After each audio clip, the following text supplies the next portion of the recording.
So thank you all for coming tonight. Um, I see a couple of new people from um, that weren't at the first session. So I think some of us were here on Monday, um, sharing some of the Windows things, and I'm glad to see you back because we might have some other examples of what some other chapters had done. Uh, it looks like a little bit lighter, but there may be people that will continue to come in kind of as we go. I know Orange County was, they came at the very end of that first session, Ed, and I think it was Ed. Was it Ed? Who was the person at the leadership conference with the Oh, guitar? Walter. Was Walter there? Oh, Was it no, it Walter? wasn't Walter. Was it Ed from Buffalo Audubon, Ed Siriano? Yeah, I was hoping he would be at one of these Yeah. because I know they have work and they're looking for ideas, so this would have been good for them to be here. But it was someone from Orange County. There's Ben or Jody, maybe? No, Ed Wiley, I want to say. Oh, okay. I don't know that. I don't know Ed. Yeah. Okay, so he said he would come back tonight, so uh, maybe he'll come. Hopefully not at 7:30. Um, when we're done. So I guess what we'll do is let's take a quick trip around and just do some brief introductions, just so that we all know who each other are. And then let's hear from new people first. And then if anybody wants to reshare anything from what projects that we did, at least we're reaching a little bit of a new audience there. Um, so let's start with Elena.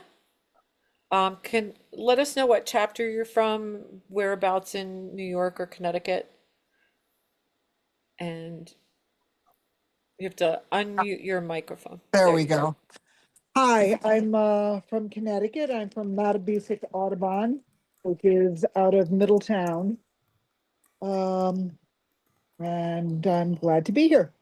Thank you. Elena, were you at the session? I was not. Okay, somebody else from Mattabuseck was there. Um, Anita? Anita came on. Anita, Yeah. yep, Anita was there yesterday on the Migration Explorer. Okay. Yeah, Awesome. sorry I missed it. Yeah, nice to see you here though. Thanks for coming. And let's go to Brian. Hi, Brian Weiner, Conservation Co-Chair for South Shore Audubon Society on Long Island. Thank you. And Christine. I'm Christine Toth, Conservation Chair at Rockland Audubon Society. Great. Martin, do you want to go next? Yeah, I'm Martin Vanderburton with Chemung Valley Audubon. We're in the Finger Lakes, Southern Finger Lakes region of New York. Great. Linda? Linda Howell from Genesee Valley Audubon Society. I'm one of the board members. And I know June and Loretta were at the first session. Yes. And they did share a little bit about what Yes. your chapter has done, which is really quite impressive. And Leslie. Hi, I'm Leslie Brill, president of Bronx River Sound Shore Audubon in Westchester County, mostly the lower part of the county into the center. And I know Doug Bloom from our chapter was at the first session. Yes. And Laura, and I guess let's go to Dennis first. Dennis Reardon, President, Mononkatuk Audubon in New Haven area of Connecticut. Great. And Laura. Hi, everyone. Network Engagement Manager with New York and Connecticut. Nice to see you all. And thanks, Susan. Thank you. Susan O'Handley, Delaware at Seago Audubon in the Cooperstown, Oneonta area of New York. So I guess let's jump in and hear a little bit about what some of the new, like the people who are new this session, like talk a little bit about what work you may have done for your window collisions work or lights out work that you may have done with your chapter. And we'll go to the new people first, and then we'll circle back and do a brief overview from the people who had your chapter represented at the last session, just so that that information gets shared back out. So Elena, do you want us to start? I'm on the board of the Matabesic Audubon. As far as I know, we are not doing anything with the lights out. We did have a local bobbling festival that Anita had organized, and she did have a speaker from Lights Out come and talk and educate the participants of that festival. So that's about Okay. it. Okay, so like public event and tabling type of opportunity with speaker. Yeah, Right. that would have been Craig. Craig, yeah. Okay. I keep giving Craig's name out to people left and right, Dennis, so hopefully he doesn't get mad at me. No, he He wants that. wants it, yeah. Okay, good. Um, Brian, in your chapter, did you guys have any work that you did this year in the collisions and lights out arena? Just social media, newsletter, explaining the issue and what actions people can take. About a year ago, we did work to get the bird-friendly tape up on the Jones Beach Nature Center.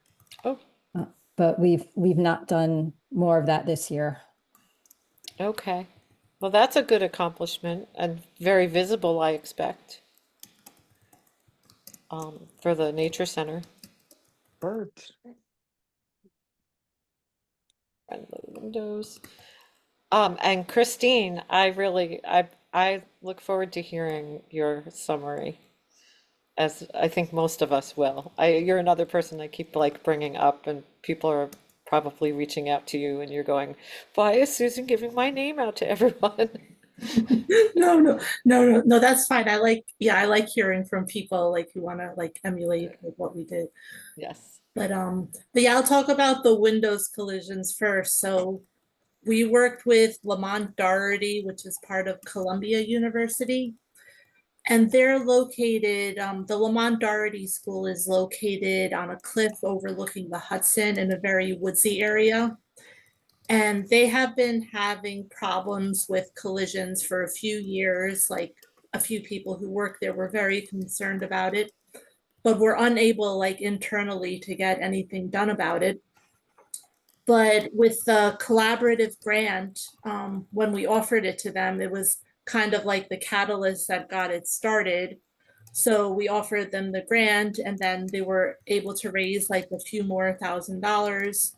And now they've done like phase 1 of the feather friendly installation there.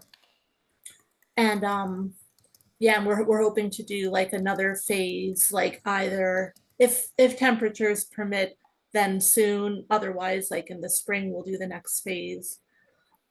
And then we're also planning to have like they're planning to come to Rockland Audubon and also to libraries to do some education to the public about how to protect like your windows at home with paracord. Because obviously like it's cheaper than feather friendly. And then the other thing that we've done with Lights Out, some of you may have heard, but we organized like a sign-on letter with several other environmental organizations to dim the lights on the Cuomo Bridge. So that's now happening during the migration season. They dim the lights on the Cuomo Bridge, which it's a bridge. I don't know if you all know the bridge, but they tend to like light it up like very brightly. And they do it from 11 p.m. until dawn. That's awesome. That is such an inspirational achievement. I was speaking with somebody in Florida earlier this week, and they were really excited to hear about that. So you may hear from someone in Florida about that. Yeah, that's great. I love hearing about it. I know now like they're gonna try it on the Ben Franklin Bridge in Philly. And I think the Empire Plaza in the capital region. But yeah, we're hoping that like now that the Cuomo Bridge lights dim, we're hoping that that can inspire like more bridges and more places. Yeah. Yeah, that's awesome. Very, very good. Thank you. How Um, much work did it take working with the? Was it a lot of work, or were they It, receptive, or it wasn't that hard with the Thruway Authority. It was harder with the other environmental organizations. made it a little oh, more challenging. that's so surprising, wow? but I suppose everybody has their own agenda, right? So the throughway was pretty receptive. Yeah. That's good. I originally I spoke with someone from publicity, and he was very friendly, and once I got him on the phone, like, he was very easy to talk to. Um yeah. Good. And after that, I don't know what happened, but it's like once we sent in the letter, it may have gone above him at that point, but he may have been instrumental in making it happen, the publicity person. I'm not sure. He really. Well, that is beautiful. Yeah. I love that. All right, And we speaking of have, publicity, just wanted to say you did a great job too, Christine. I know you reached out to our office and talked with Sharon, but you got a little bit of pointers from her, but you took that into getting media around it. So that's awesome. I mean, great job, because that's the kind of thing like the publicity guy maybe was hoping for, like more of that, and good press is good press for the state is great press. So they had, they're on your side when they can get that. So good job trying to help elevate that even more. Yeah, Sharon was really a big help because I didn't really have any experience like doing press, a press release or anything like that. So yeah, that was like really helpful that I spoke with Sharon. that's awesome. Hello, Jennifer. We just did some introductions and we're going through what our chapters did in regards to lights out and windows work. So you would be next for the new group chapters that are here tonight. So do you want to introduce yourself and talk a little bit about what you guys did down there on the window collisions and lights out work? We had been Jennifer Wilson Pines North Shore Audubon Society on Long Island. We had, previous to the grant, we had actually started. We have a MOU with the county. We're friends to be work at Nassau County's Garvey's Point Museum and Preserve, and we had, before COVID, we had given them enough stickers to do the windows.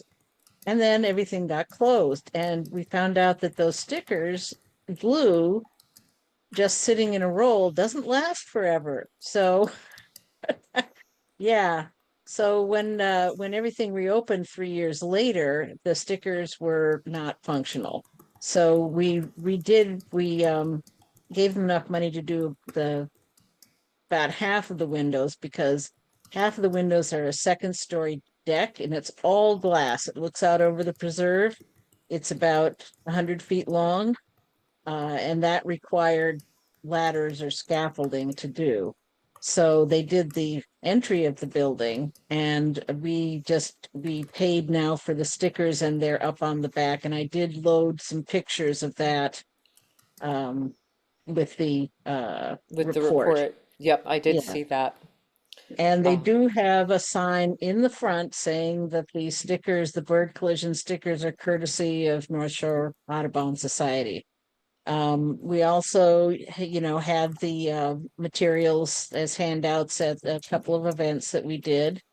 And I had said that I had raised my hand and said I would create lights out material for create a lights out Long Island Facebook group, and I have in fact been working on that, and I hope to have it up and running by spring, and it'll have material that actually anybody could use, because in addition to the lights out, it'll have information about birdcast and how to sign up for the alerts, information about why it's important. But I also want to use the Audubon Migration Explorer to create sort of personality profiles of the birds that are passing over, because people don't really see them. It's this mysterious thing that happens high in the sky at night. So I want to make it a little more real. It's like, is the warblers are coming, the shorebirds are coming, the sparrows are coming, that kind of thing. So also to give people a sense of that there are different waves of migration. Yep. And that it goes on for quite a while. I mean, because the shorebirds start in August. Yep. That's great. I look forward to that. And certainly if there's anything I can do to help, let me know. Even though I probably shouldn't say that because Because you don't have enough to do already. because yeah. Oh gosh. But yeah, if you need any help with anything, just give me a shout and I'll see what I can do. Thanks. So nice. Very, very good. Um, for the chapters who were here last week, do you want to reshare like a little summary again of some of the work that you did? I just wanted to comment on the windows that are above stepladder height, let's say. We retrofitted a library in New Haven with feather friendly, and some of the windows were really way up there. We got the fire department to bring an aerial truck, and a couple of firefighters went up and put the feather friendly on there, and it was good PR for them and an inexpensive way to do it. Cost a container of coffee and a box of donuts from Dunkin'. That's a really good trade. Definitely. That's great. I love that. Just in the same vein, this is not about lights out, but one of the gentlemen who here who monitors red-tailed hawks and owls has gotten the PSE&G, or the local power company, to put him up on the bring a bucket truck like a couple times during the nesting season, so he can go up and check on the progress, and it's good publicity for them. That is They've nice. also been really good about moving osprey nests off of power poles and putting up poles with platforms in the same area so that they have somewhere safe to actually nest. I don't have a lot good to say about them, but I will say that. Did they work? Yes. Because Yeah, they we put had they put up a pole that has a platform, they move some of the sticks and stuff over, and they put like big cones on top of the power pole that they don't want them on, and the ones Interesting. adjacent to it. Okay. So And we they do had this off season. They don't do it while they're actually nesting. They do it during in winter between. season. Yeah, we had an area where somebody had tried to replace an old nest pole with a new one, but they never adopted it. Mm. So I was just wondering if that has They good put them success fairly rates maybe in other close. I mean, places. they usually put them within about 20 feet of the pole that they were nesting on. So it's not like it's a big, and they Change, really right, utilize the sticks that were already up there. right, right. Nice. Dennis, did you want to share a little bit about what you guys did at your chapter? Yeah, I am. Gotta check to see if I was muted still. This is Maxine. She's interested in this too. All those birds. Yeah, Yes. I got a story about the start of the pandemic that I'll tell you at some point. Yeah, so we did in addition to the library, we did 3 of the nature ranger stations in New Haven. And we tabled at, I don't know, 6 or 8 events with a lot of good response. And we've yet to do the paracord workshops, but we'll be working on that. What the hell happened here? Have I disappeared? No, you're still No, there. okay. I Where's don't know the what I hit. paracord? You all disappeared. Yeah, so we're gonna be doing the paracord workshops in the next months. So Dennis, with your paracord workshops, do you provide paracord and have people make Yeah. them while you're there? Okay. Yeah. All right. Thank you. We got the paracord and we got a number of different ways of hanging them.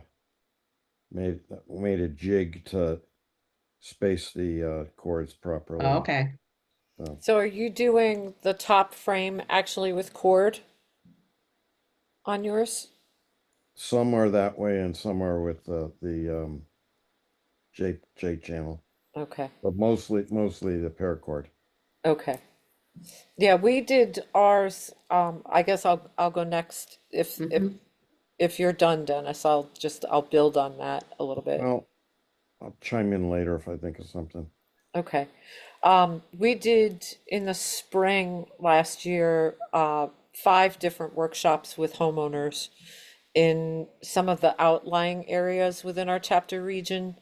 I felt like I wanted to reach people that we don't normally see for programming. So I coordinated with different host locations and a different group of students for each of those sessions. And I basically did a 3-hour time block.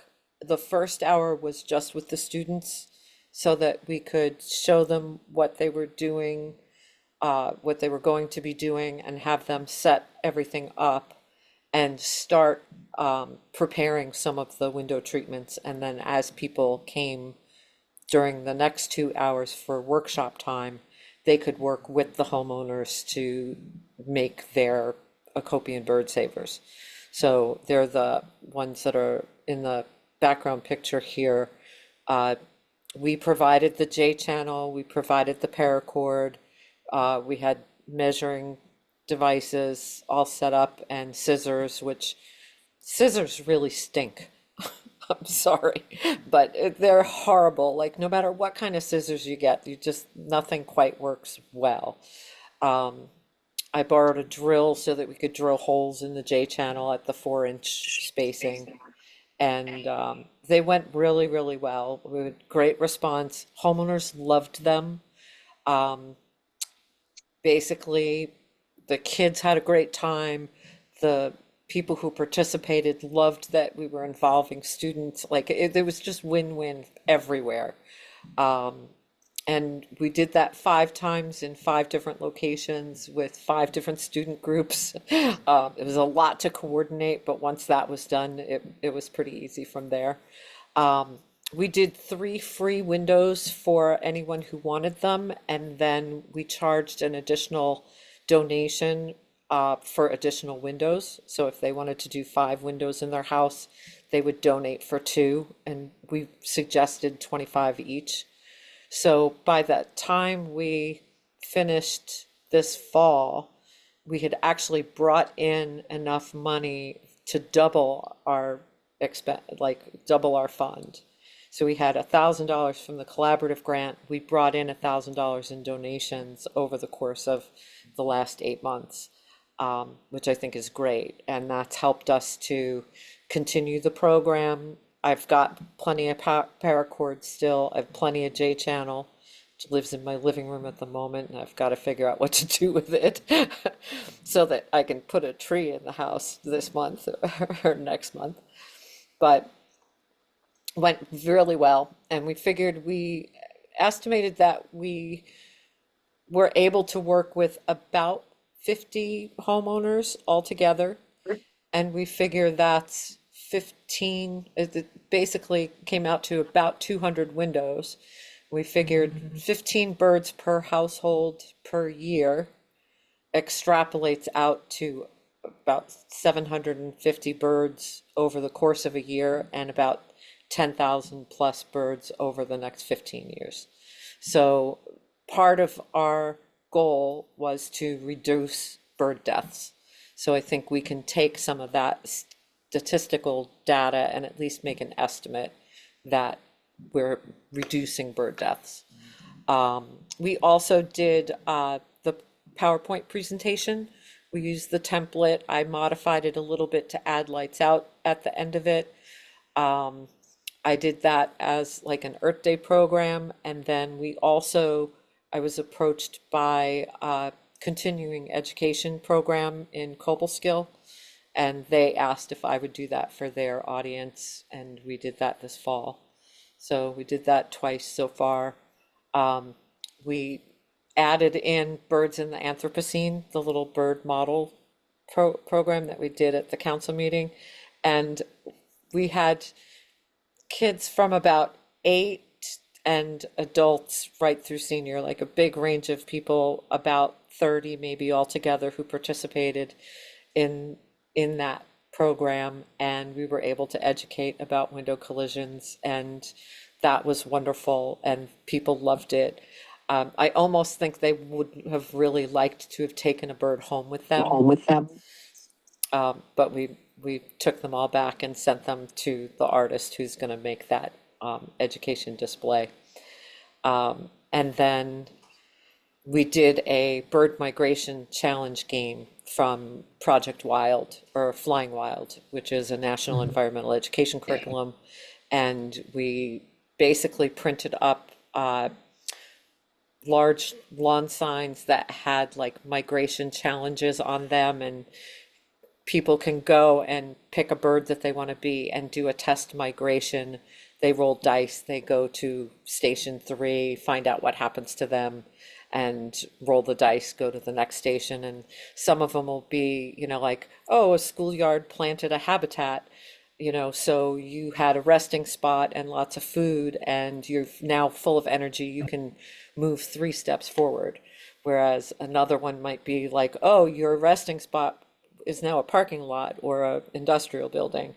So you have to find someplace else to rest. You need to find other food, and you have to go back 2 spaces and then follow the directions on that sign. So it's about 26 signs. I'm going to try to bring it with me when I come to the spring council meeting so that you guys can see what that is. And Dennis, you have your hand raised. Yes. We did the bird collisions in the Anthropocene also with 30 people, and people loved it. We had mostly adults. There were a couple of kids, and the birds that the kids made were way better than the birds that the adults made. That's really wonderful. I was really happy with how much the adults loved doing it. Like, they just took their time and they got into it, and it was like just really, really nice. And everybody got their picture with their bird. It was really sweet. Yeah, Had a little group photo. they all enjoyed it immensely, and but yeah. Yeah, and then Most of the adult birds looked like the one that I made at the council meeting, which yeah, mine wasn't that good did either. not look much Oh, like they a were bird. beautiful. They were beautiful. Well, the other nice thing You is didn't see mine then. we invited the Binghamton campus chapter to help us at our open house event earlier in October. And we did the birds in the Anthropocene at the open house. We let people kind of come in and go. We did window treatments and things like that too.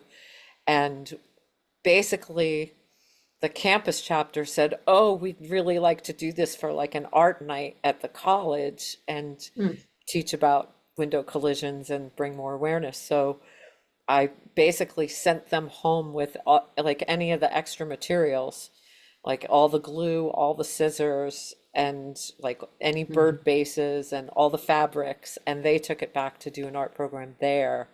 And then they're going to ship all the finished products and all the supplies back to Holly Greenberg so that she can use it for her use in the future. So that was exciting, kind of a little jump off from the campus kids who were just such a pleasure to work with. So Susan, I have a question. The sources for your student volunteers, where did you connect with them from?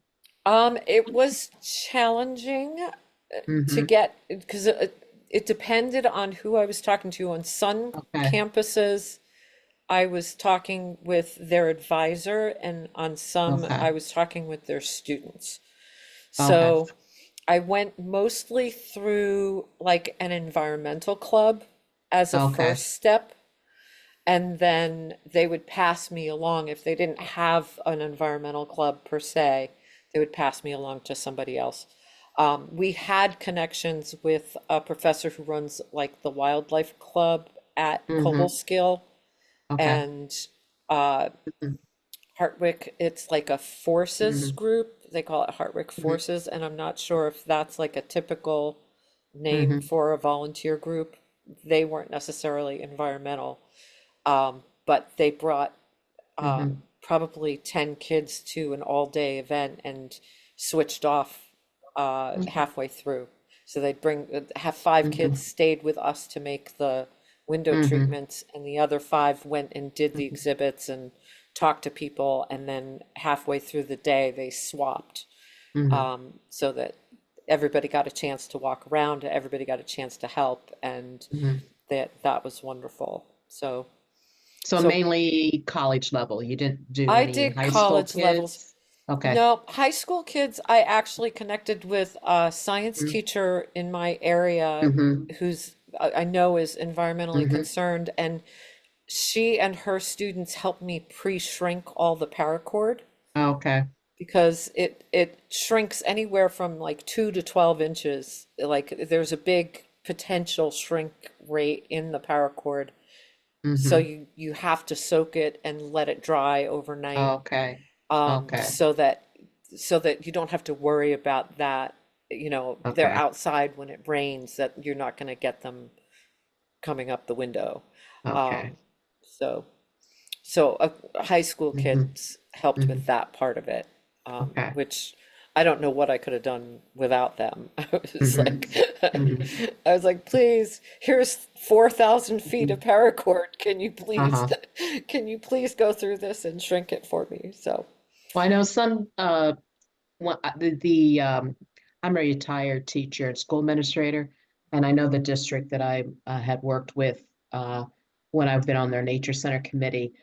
Students have volunteer hours for programs, so that's why I was wondering that uh, if that would be kind of a way to get kids interested, through yeah. um, their honor society. Yep. College kids worked great. I Mm-hmm. let them figure out their own systems. Like Okay. I told them, this is how you do it. You guys figure out Mm-hmm. how you want to set it Mm-hmm. up to like mass produce. Yeah. So they worked that all Mm-hmm. out, and it was Yeah. different each class. Like each Mm-hmm. time we did it, they set it up differently. Okay. If you decide to do it, or if anybody Mm-hmm. decides to do it and they want some of the little pointers, Mm-hmm. that things that I found made things a little easier, Mm-hmm. I'm happy to jump on a Zoom Mm-hmm. call and share those types of things with you. And I have all my receipts, so I can share like Mm-hmm. where I got materials Mm-hmm. and what I actually purchased for it. Mm-hmm. Um, so we have plenty of Uh-huh. materials left. I Mm-hmm. expect money will still come in from donations. Okay. So we'll do it until we either run out of materials or we run out of Mm-hmm. money. So Well, when that I happens, got your name down, and got my name. You know how to find me. I'm already thinking about logistics. Okay. You Yeah. know, Yeah. so that's Awesome. why I was asking. I don't know if you've tried tapping into any of the scouting troops, explorer groups, or Yeah. for kids to come in to make them for their parents' house or anything of Yeah. that nature. Mm-hmm. That's a great idea. Mm-hmm. Yeah. I hope people will continue to order them. Mhm. I've got it on the website, and, you know, we'll supply feather friendly if they would prefer that. We do Mm. have rolls that we Mhm. bought through the program that we'll just sell or, you know, use as we go. So, Susan, thank Thank you you. for, oh, Thank you, sorry. Susan. oh, you're Yeah, welcome. I was just Yeah, gonna say, don't thanks hang for on to the sharing rolls about too long. what's that, Dennis? Don't hang on to the rolls too long. Right, Did, do they right. expire? Do they get not sticky? Yeah, that's Yeah. what Jennifer That's said. what you They were thinking. lost their Oh, okay. sticky. Gotcha. I was gonna say, Susan, thank you for sharing about the shrinking bit. I had not heard about pre-shrinking it. I had just heard that it would shrink, so make sure you make them longer. But I think estimating how much longer is tricky Mhm. It's because we did that and they did shrink up quite a bit. We have a lot of windows. We have a whole wall of windows basically. And they're a little short on some of them, but in my husband's office, the windows that he did second, he really underestimated how much it would shrink up. And Mhm. they come probably like 3 or 4 inches up the window a bit. And since his computer and everything is there, like you don't notice, we haven't had any issues. But if Yeah. you're looking for it to look like it's a complete set, you know, it does look kind of silly if it ends partway up. And so that's a good Yeah. pointer. Yeah, it definitely like it's one of those steps where you really don't want to do it because it's time consuming, but Yeah.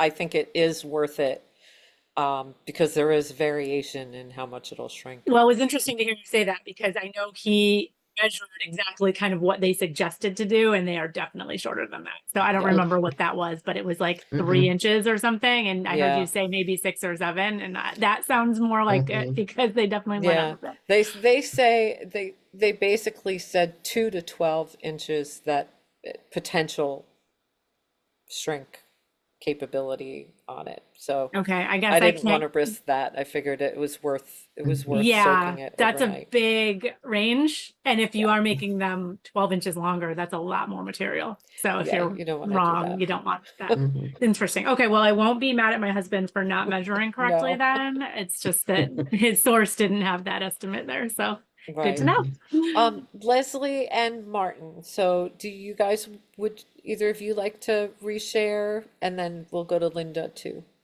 Sure, I'll reshare. And I'm here partly to gather ideas, and I'm taking notes as you're all talking. You're all, you know, a hard act to follow. This is fantastic. I'm going to try to act on some of these ideas.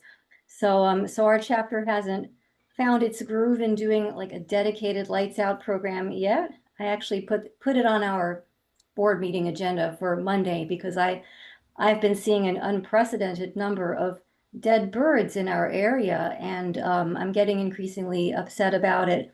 I've seen a lot of them at shopping centers and like libraries, the homeowner workshops. These are great jumping off Yep. points, but when you get big box stores like Banana Republic and their malls with their all windows and they're the Yep. birds lying right in front of their door, I'm concerned about it from that level, but we haven't been completely useless. We've made use of the materials that were given out. We've had tables at a number of events. Unfortunately, the large event that's almost 2,000 people in my town was not held this year, and they didn't tell us why. So we would have reached a much larger audience.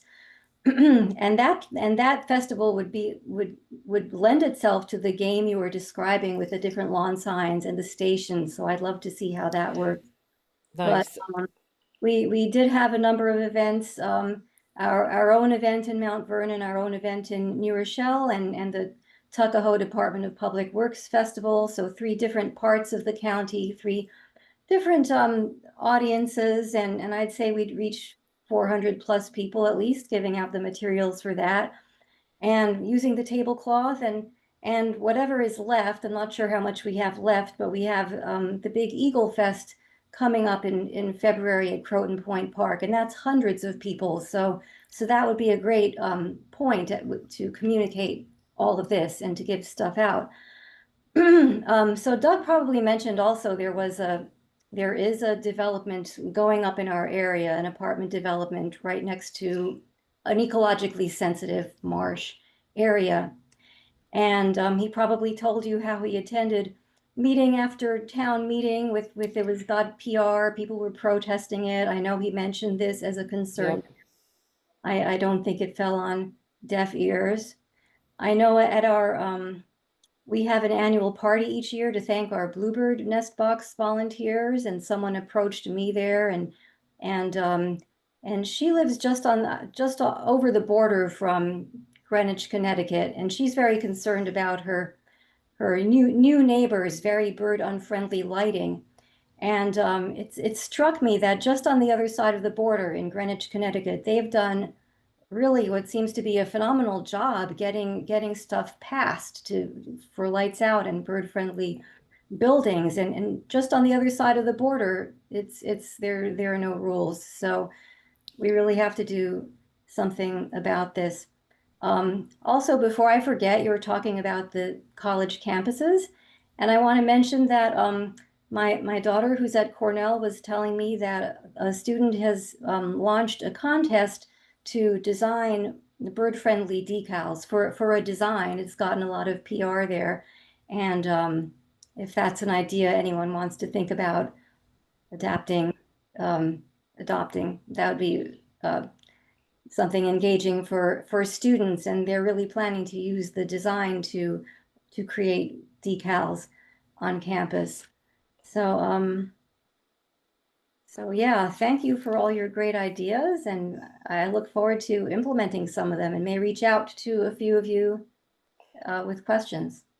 Thank you, Leslie. And I know, Linda, that reminded me, the decals part reminded me of, I think June had mentioned there was a kaleidoscape panel that did students have a hand in designing that So artwork?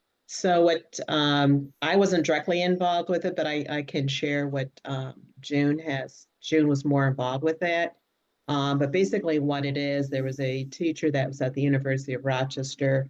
He was an art teacher, and he was working with his kids, his students, coming up with environmentally based graphic designs that allow you to look through them, to put them onto film that can be put on windows as a way to have birds not crash into the windows. And I have seen the designs. The kids did a wonderful thing. What I'll have to do is I'll have to get June to see if she's got a link to it so we could share that so people can see them. I'll make a note.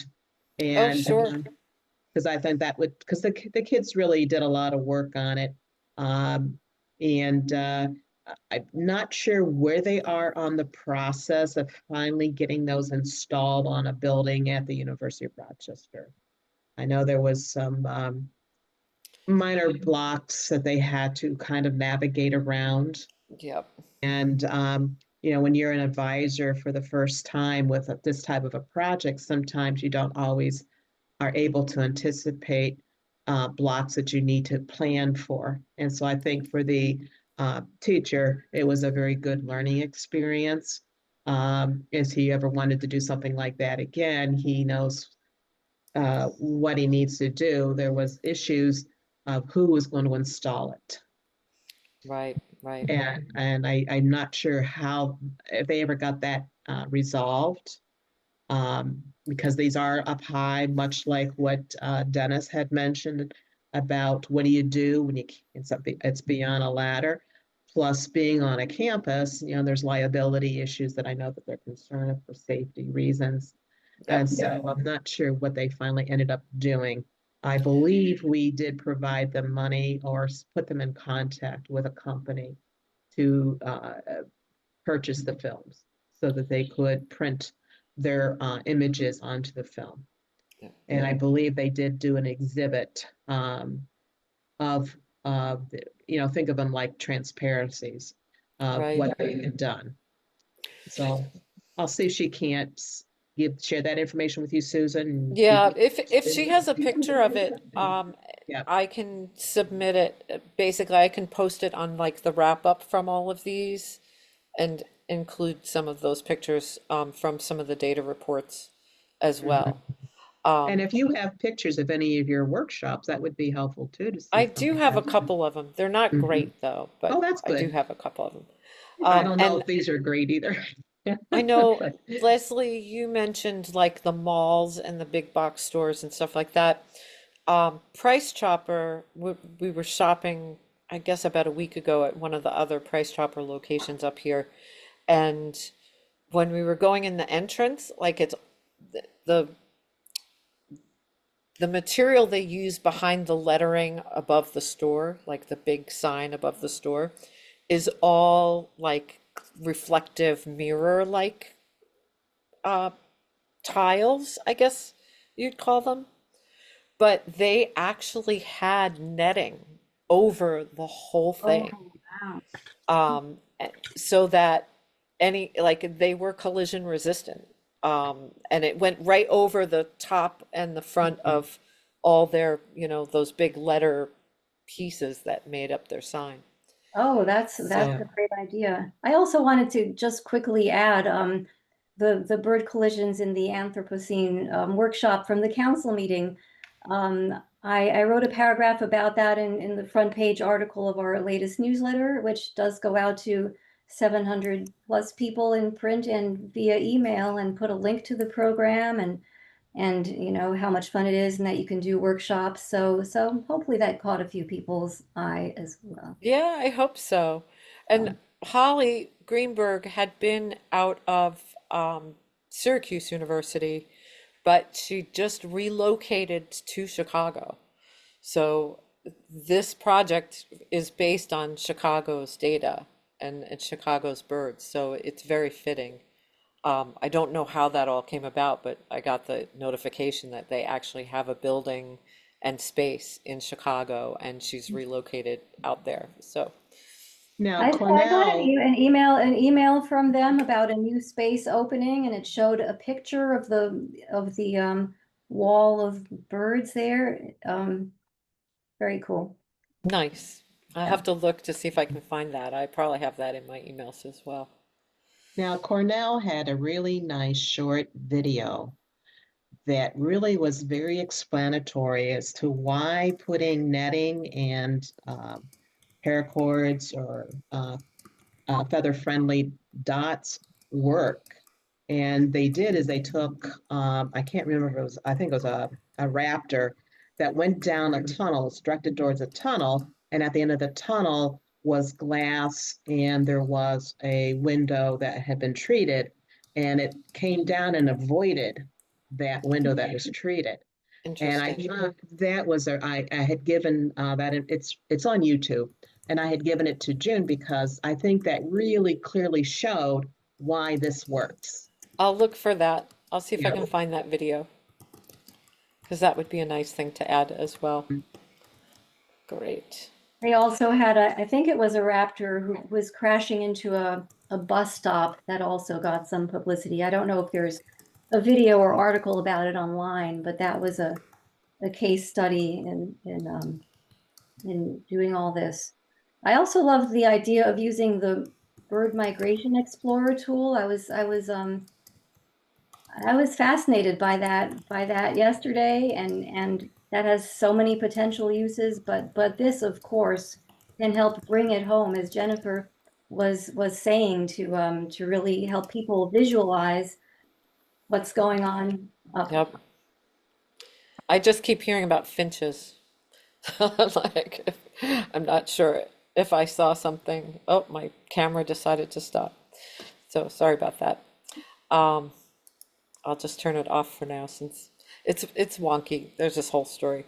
Um, but Martin, I didn't, I want to make sure you have a chance to overview what you needed, what you wanted to share for your chapter.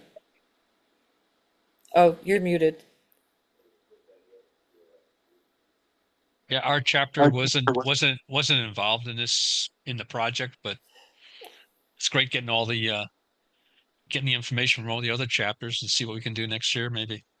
Yeah, I love it. I think that's one of the things that like everybody has like a little like things that are different from chapter to chapter.